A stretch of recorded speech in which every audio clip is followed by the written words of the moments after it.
I believe our people can come together again. Halo Sobat Kakak, bagaimana kabarnya? Mimin doakan semoga selalu tetap sehat ya. Seperti biasa, Kamera Karen akan membahas tentang alur cerita film. Kali ini Mimin akan membahas film yang baru rilis awal Maret tahun ini. Film animasi produksi Walt Disney pertama yang terinspirasi dari budaya Asia Tenggara yang berjudul Raya and the Last Dragon. Menariknya, ada unsur budaya Indonesia yang dimasukkan dalam film ini, seperti keris, gamelan, pencaksilat, dan masih banyak lagi. Film ini disutradarai oleh Carlos Lopez Estrada dan partnernya Don Hall, dibintangi oleh Kelly Malitran sebagai pengisi suara Raya, Aquafina sebagai Sisu, Daniel Dae Kim sebagai Ketua Benja, dan sejumlah artis terkenal lainnya. Gak usah berlama-lama lagi, pasti penasaran kan? Yuk langsung saja kita masuk ke alur cerita filmnya. Siapkan tempat terbahan dan check it out.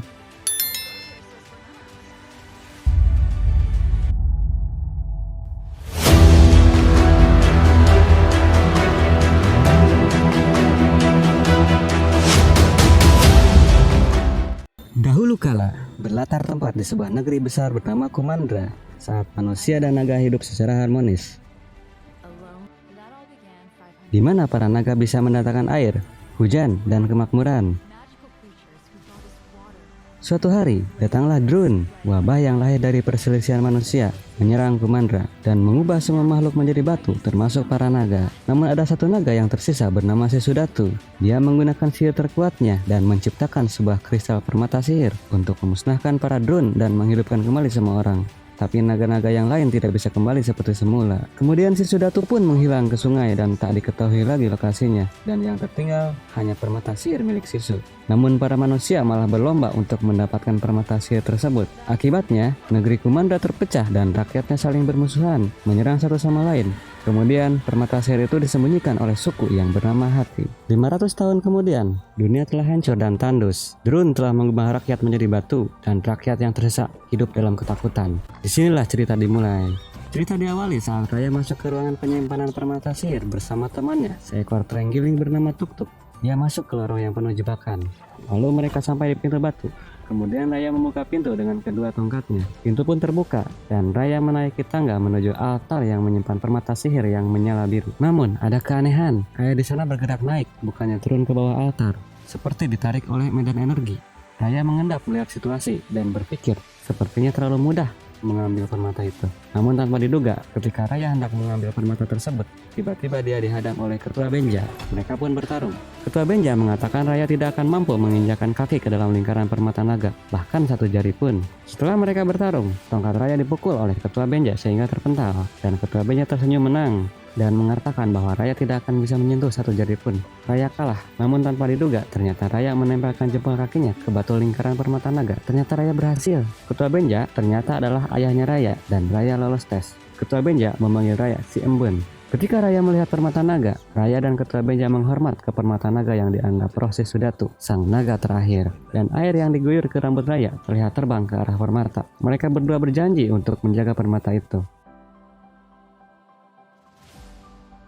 Sambil berjalan di istana, Raya mengatakan kepada ayahnya bahwa siapapun yang akan mengambil permata itu akan menghadapi mereka berdua. Suku-suku yang mau merebut permata tersebut adalah Taring, Cakar, Tulang, dan Ekor. Namun Ketua Benja mengatakan suku-suku lain sedang menuju ke sini. Raya bersemangat untuk menghentikan mereka. Ketua Benja mengatakan mereka diundang oleh Ketua Benja untuk datang untuk bersilaturahmi, bukan untuk berperang. Karena mereka berpikir dengan adanya permata naga, kerajaan Hati menjadi subur dan makmur. Sementara Ketua Benja akan mengatakan yang sebenarnya kepada mereka. Permata naga tidak akan memberikan kemakmuran itu.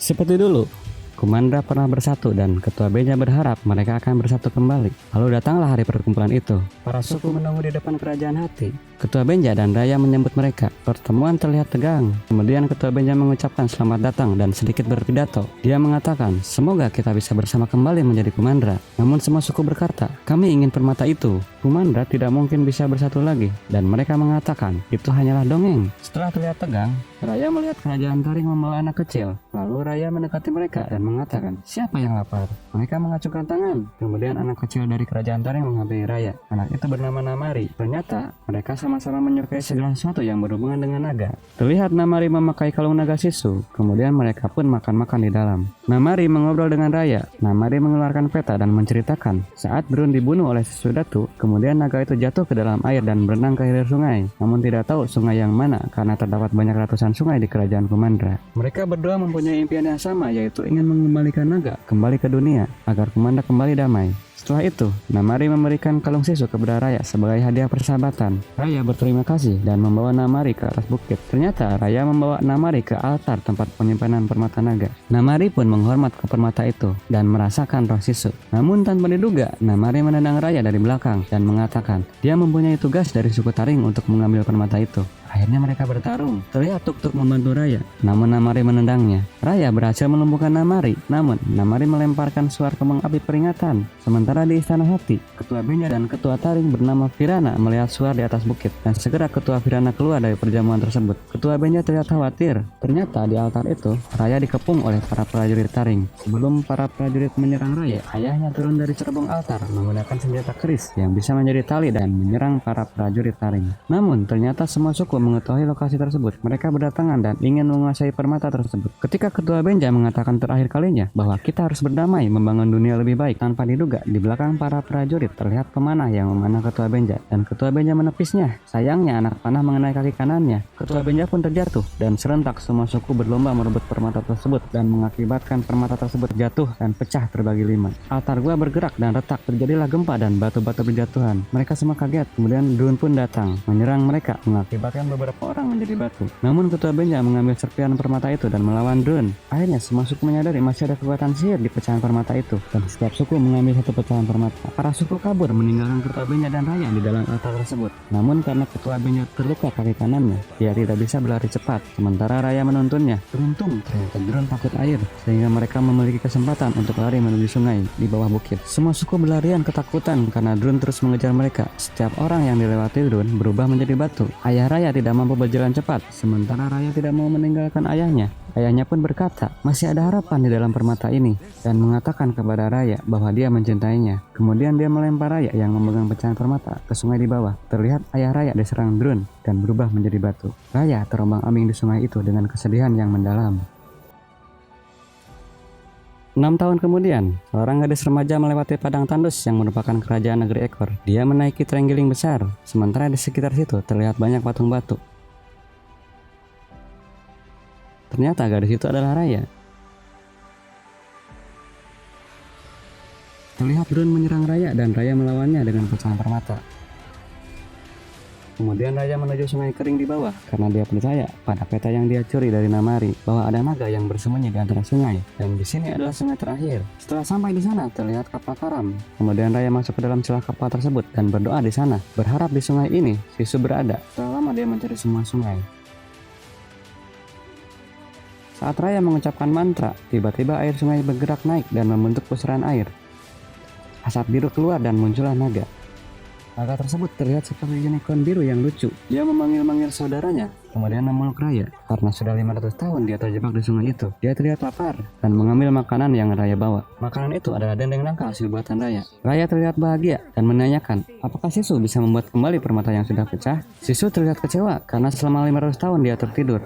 Permata itu dipecahkan oleh manusia dan saudara-saudara naganya tidak kembali lagi. Namun Raya mengatakan bahwa dia masih mempunyai kepingan permata itu. Sisu mengatakan itu tidak berguna. Raya memohon kepada Sisu agar membuat permata sihir lagi. Sisu pun menolaknya. Sisu mengatakan dia bukan naga terbaik dan tidak membuat permata itu, tapi menyerahkannya. Kemudian saat Sisu memegang serpihan permata itu dari Raya, dia terlihat bersinar. Sisu mengatakan ini sihir adiknya bernama Amba, karena setiap naga punya sihir yang unik. Kemudian Raya bertanya, apa kekuatan sihir Sisu? Dia menjawab, jika Sisu adalah perenang yang handal karena dia adalah naga air. Raya mempunyai ide, jika satu kepingan permata mempunyai sihir, maka Sisu masih terhubung dengan kepingan yang lain dan masih ada kesempatan untuk selamatkan dunia, mengembalikan ayah Raya dan mengembalikan seluruh Kumandra. Sementara di atas gurun, Namari yang kehilangan petanya memburu Raya sambil menaiki kucing besar. Dia menemukan jepit rambut Raya dan menduga bahwa Raya ada di sekitar situ. Namari mengajak mereka untuk turun ke sungai kering untuk mengambil gulungan peta yang dicuri oleh Raya. Sementara Raya sudah pergi dari sungai itu bersama sang naga menuju kerajaan lain yang terdapat di peta. Mereka sampai di sebuah lokasi pertama, yaitu di gua kerajaan Ekor.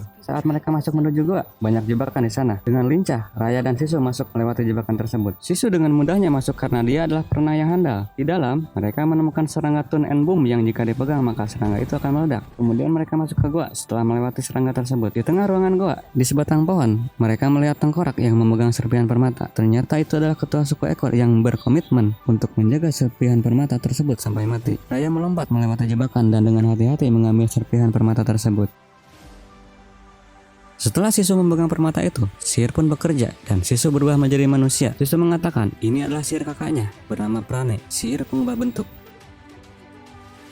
Kemudian Namari datang dan menanyakan peta kepada Raya. Raya melempar peta itu ke Namari. Namari merasa heran. Sejauh ini Raya mencari Sisu. Kemudian Raya memperkenalkan Sisu kepada Namari dan mengatakan bahwa Sisu adalah seekor naga. Namun Namari menganggap Raya bercanda dan Namari menyuruh prajuritnya untuk menangkap mereka berdua. Raya dan Sisu kabur melewati jebakan yang sudah aktif dan para serangga meledak cukup untuk menghambat Namari. Mereka berdua menaiki tuk-tuk menuju sungai. Sementara Namari masih mengejar mereka. Sisu menanyakan siapa Namari. Raya mengatakan jika Namari adalah sosok binturi pengkhianat yang menghancurkan dunia. Mereka menuju sungai karena Raya mengatakan bahwa kucing dan Drun memiliki persamaan, yaitu takut air. Setelah terjun, mereka berdua menuju sebuah perahu. Namari terlihat kecewa dan mengambil jalan memutar. Sesampai di perahu, Raya dan Sisu mencari kapten kapal. Mereka bertemu seorang anak kecil dan mengatakan bahwa dia adalah kaptennya. Anak itu bernama Bon. Raya mengatakan kepada Bon bahwa mereka memerlukan taksi air. Sebelumnya, Bon menolak, namun saat Raya memberi sejumlah giok, Bon setuju untuk mengantarkan Raya ke negeri Cakar. Karena di nahkodanya anak kecil, kapal terlihat maju perlahan. Raya khawatir Namari menangkap mereka. Kemudian Sisu melompat ke air dan berubah menjadi naga. Sementara di kejauhan, Namari terlihat menuju kapal tersebut. Dengan ekornya, dia mempercepat laju kapal. Mereka pun berangkat ke negeri Cakar. Di kejauhan, Namari memperhatikan mereka dan tidak berniat mengejar mereka. Dia kembali ke negeri Taring untuk berbicara dengan ketua Virana. Di dalam air, Sisu berenang. Raya khawatir Bon melihatnya dan berusaha menyembunyikan Sisu dan menyuruh Sisu untuk menjadi manusia kembali. Saat Bon menyajikan makanan, Raya tidak percaya karena takut diracuni oleh Bon dan takut barang miliknya dicuri. Sepertinya Raya mempunyai krisis kepercayaan. Dia hanya makan dendeng nangka, sementara Sisu dan Bon dengan lahap makan bubur itu. Di tengah perjalanan menuju negeri Taring, Namari melewati kebun yang dihuni oleh naga yang sudah berubah menjadi batu. Namari menghormati mereka.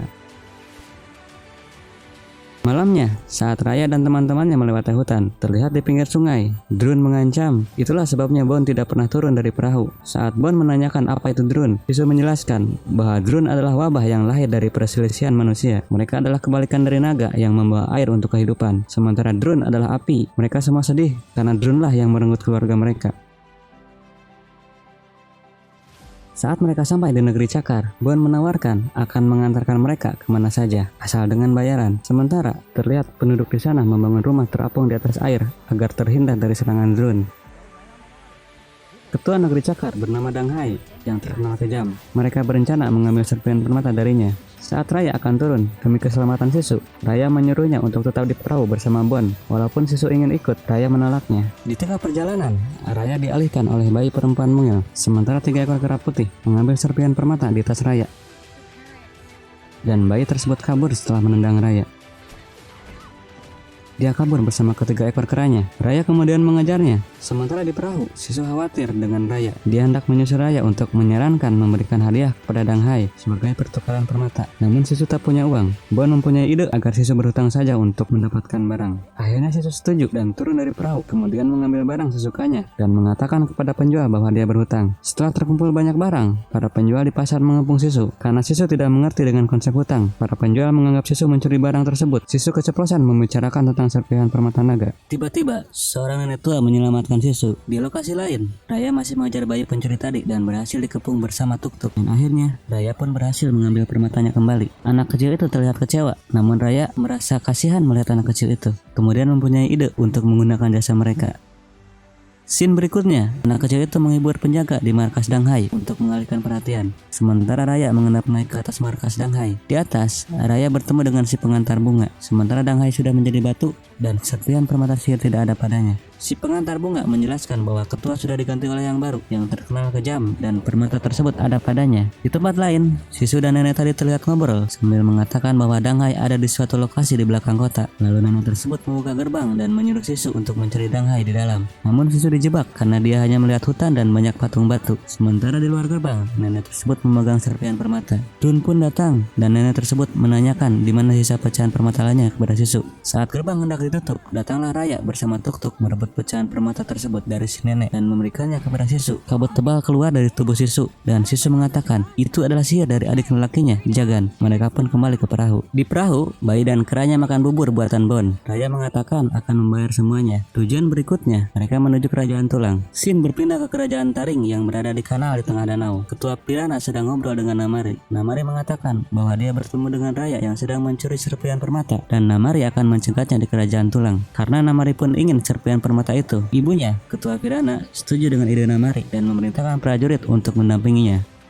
Sementara terjadi kekacauan di perahu. Anak kecil tadi sedang bermain bersama keranya dan menjatuhkan banyak barang milik Bon. Raya pun mengajak mereka bermain petak umpet. Setelah suasana tenang, Raya berbicara dengan Sisu bahwa dunia sudah rusak sehingga dia tidak percaya siapapun sejak kejadian penyerangan terhadap Kerajaan Hati, tempat tinggal Raya 6 tahun yang lalu. Satu-satunya hal yang penting bagi Raya adalah mengembalikan ayahnya menjadi manusia kembali. Mereka sampai di Kerajaan Tulang. Seperti biasa, Sisu menggunakan cara halus untuk bertemu dengan ketua Kerajaan Tulang. Dia membawa makanan, yaitu membawa panci bubur milik Bon. Kemudian berlari ke arah hutan. Raya mengejarnya. Sambil berjalan, Sisu mengatakan bahwa Raya salah. Kemudian mengatakan, untuk mendapatkan kepercayaan dari orang, kau harus memberikan kepercayaan itu terlebih dahulu. Saat mereka hendak membuka gerbang kota Tulang, mereka terjebak dan tergantung dalam karung. Dan saat karung dibuka, mereka berada di sebuah tempat dan didatangi sosok tinggi besar yang mengetahui niat mereka untuk mencari serpihan permata. Mereka ketakutan setelah mengetahui bahwa lelaki itu adalah prajurit Tulang yang bisa saja membunuh mereka. Namun tiba-tiba tuk-tuk, Bon dan teman-temannya mendobrak masuk dan mengikat lelaki itu. Saat lelaki itu melihat bayi kecil, dia seperti rindu anaknya. Sementara terdengar di luar teriakan Namari memanggil ketua Tulang untuk menyerahkan Raya karena prajurit Namari telah mengepung. Betapa kagetnya Raya saat melihat keluar. Ternyata penduduk Tulang sudah menjadi batu dan hanya seorang prajurit tadi yang tersisa. Lelaki itu mengatakan bahwa prajuritnya melawan Drun tapi kalah. Lelaki itu bernama Tong. Raya meminta bantuan kepada laki-laki tersebut. Kemudian Raya menyerahkan serpihan permata kepada Sisu dan menyuruh semua teman-temannya pergi lewat belakang. Sementara Raya akan mengelur waktu dengan menghadapi Namari. Tong bersedia membantu Raya dan teman-temannya. Kemudian Raya menghadapi Namari. Mereka bertarung dan Raya terdesak. Saat bertarung, Namari menanyakan alasan Raya mencuri serpihan permata. Raya memberikan alasan bahwa dia ingin mencocokkan saja susunannya, tapi Namari tidak percaya. Sisu yang lari lewat pintu belakang tak tega melihat Raya dikalahkan Namari. Lalu Sisu menyerang prajurit Namari dengan meniup kabut biru. Namari kaget melihat naga Sisu. Teman-teman Raya pun kaget. Mereka meninggalkan Namari yang masih terdiam di antara kabut biru. Di perahu, teman-teman Raya menyalahkan Raya. Kenapa tidak mengatakan bahwa Sisu adalah seekor naga? Kemudian Sisu dan Raya mengatakan kalau dia akan mengembalikan semua orang dengan sihir dari permata. Bon dan teman-temannya bersedia membantu. Kemudian Tong memberikan serpihan permata kepada Sisu. Saat Sisu memegang permata itu, hujan pun turun. Sisu mengatakan ini adalah sihir kakaknya, Pengu. Kemudian Sisu membuat pijakan tangga air dan terbang ke langit. Mereka berbahagia dan bayi kecil terlihat nyaman bersama Tong.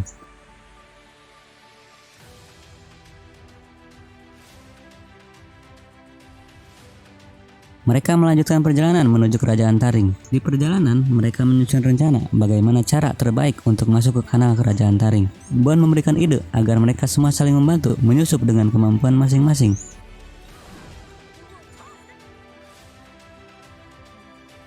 Namun Sisu kembali memberikan ide secara halus, yaitu memberikan hadiah kepada Namari. Sehingga Namari akan memberikan permatanya dengan sukarela. Raya terlihat tidak percaya. Tong pun mengatakan bahwa suku Taring selalu menusuk dari belakang. Raya pun memilih rencana Bon. Tapi Sisu mempunyai rencana lain, kemudian mengajak Raya ke Kerajaan Hati. Di perjalanan, Raya melihat ayahnya yang menjadi batu di jembatan dan Kerajaan Hati yang sudah diselimuti hutan.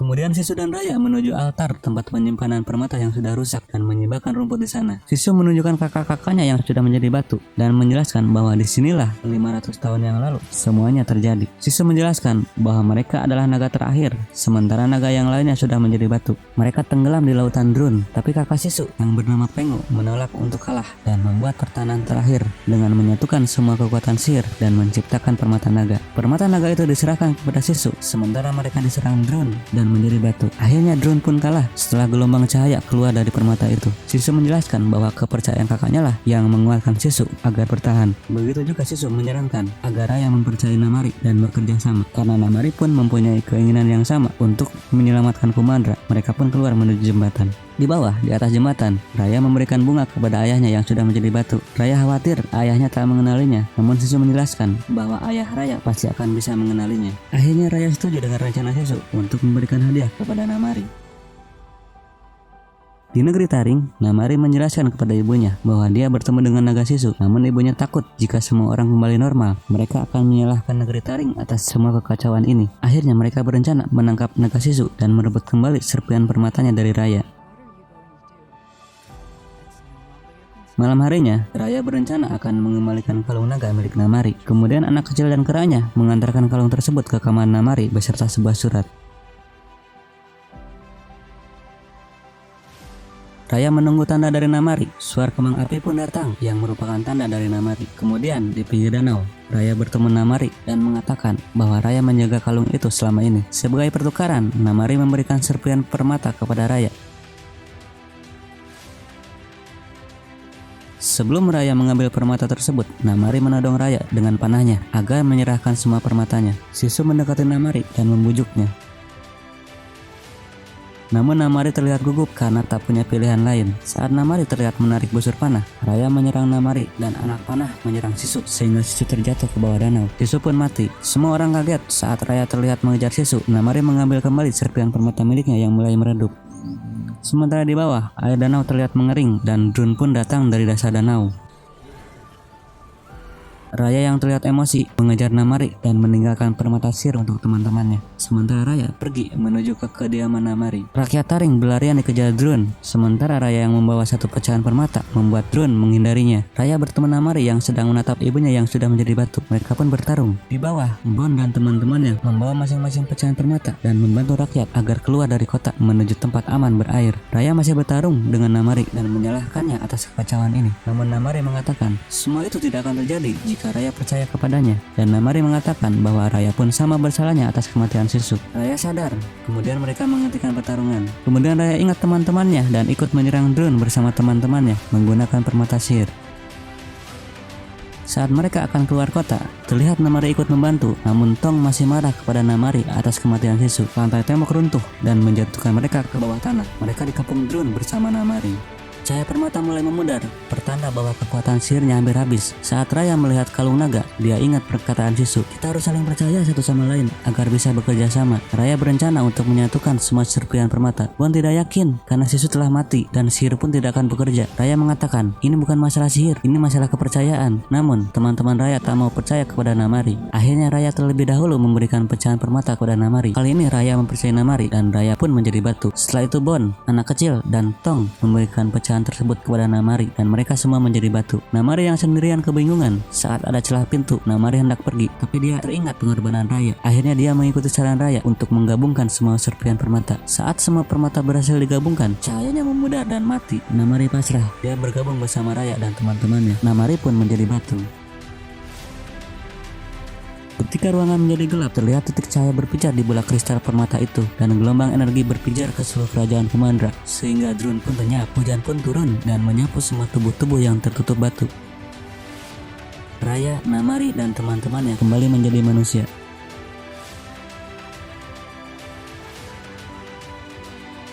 Air danau dan sungai kembali mengalir.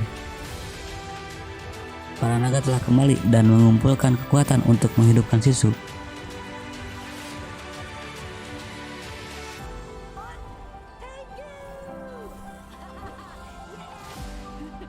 Raya bertemu Sisu dan memeluknya. Semua teman-temannya berkumpul, termasuk Namari. Mereka terlihat bahagia. Shin memperlihatkan Tong kembali bertemu anak dan keluarganya. Bayi bertemu ibunya. Bon bertemu orang tuanya. Dan Raya kembali ke kerajaan hati untuk bertemu ayahnya.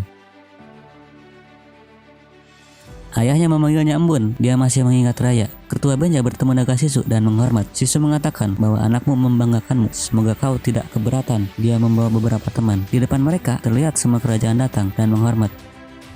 Raya mengatakan kepada ayahnya bahwa Kumandra yang damai telah kembali. Seperti keinginan ayahnya, mereka berkumpul di kerajaan hati dan film pun berakhir.